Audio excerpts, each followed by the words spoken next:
something extraordinary is happening in this car chase in Santa Clarita. Trace Gallagher has got the extraordinary details. Trace?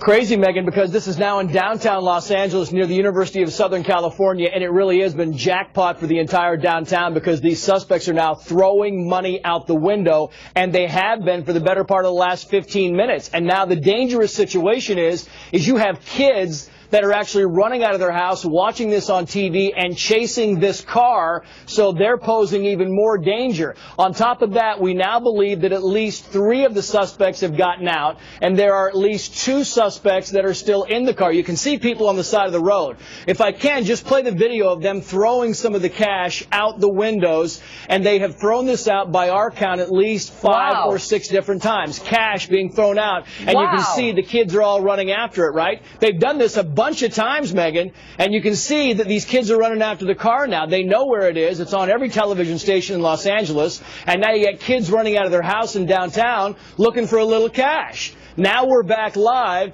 They're still down by the University of Southern California, about in that area of downtown, and people know where they are. And now, on top of the bank robbery, we have confirmed that there is a handgun involved in this. So we know, as the police officers say, they are armed, they are reckless, they are dangerous, and they have led police up to a dozen cruisers on this high-speed chase at times of 110 miles per hour for almost 1 solid hour. Look at the people on the side looking for the money. The police tell us, Megan, that every time they throw cash out, they actually have GPS indicators inside the police car, and they push a button. Every time they push money out, they push a button, and that is location of another crime scene. So every place they put money out, they go back and try to get the cash. Good luck trying to gather up all that cash, because a lot of it's down. You see them throwing something else out back there? We know there's 2 people in the car, Megan. It looks to me like there could be 3. I mean, we know 3 people have gotten out, but you can see there's some more. and they're jumping in front of the cops, right? And they're getting in the way. They're trying to jump in front of the cops like, hey, give us the money, give us the money. I mean, this is downtown Los Angeles, a very impoverished area. And when you got people throwing money out, you've got some people that badly want that money. It's a black Volvo. And again, we have kind of reiterated this. They've gone over and they've run the license plate. So if this car's not stolen, they know who they're dealing with. They will try to contact this guy. If he has a cell phone, they'll try and contact his cell phone. Some of them pick up, some of them don't.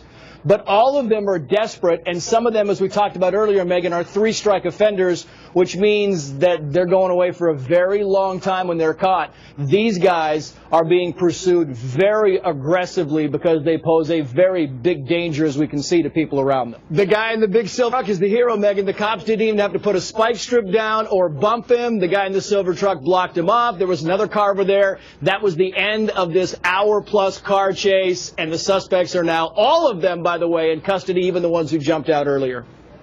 That's how it always ends. And yet, and when they got out, all the folks were clapping their hands, and we weren't sure whether they were clapping because the police were apprehending the bad guys or because the bad guys had been giving money to so many of the folks in downtown L.A. Now the police will begin their task of trying to review the TV footage to find out exactly who took it. The Robin Hood car chase ends. Although, query whether the folks who keep their money in the bank in downtown L.A. are really the rich from whom they stole. It's probably a lot of good people who didn't expect their money to be stolen by these, now 6 suspects? 3 were in the car, and you said a few got out as well? Yeah, the FBI has now confirmed that the 3 who got out have also been apprehended. The 3 in the car, clearly apprehended. And so everybody is now in custody, Megan, and the chase is over, and nobody, amazingly, from the crowds in the street got hit. Yeah. And that's the amazing, but they were driving on sidewalks while we were in the break. Look at the size of the crowd that has come out to see this arrest take place.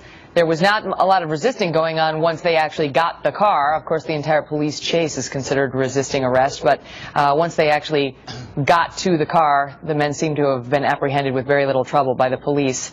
And now we'll watch the aftermath here in downtown L.A. Trace will watch it for us and get back to us with any news. Hopefully this resolves calmly and without incident. And, you know, the guys are going to prison like they always do when they commit bank robberies and then high-speed car chases. Trace, thank you.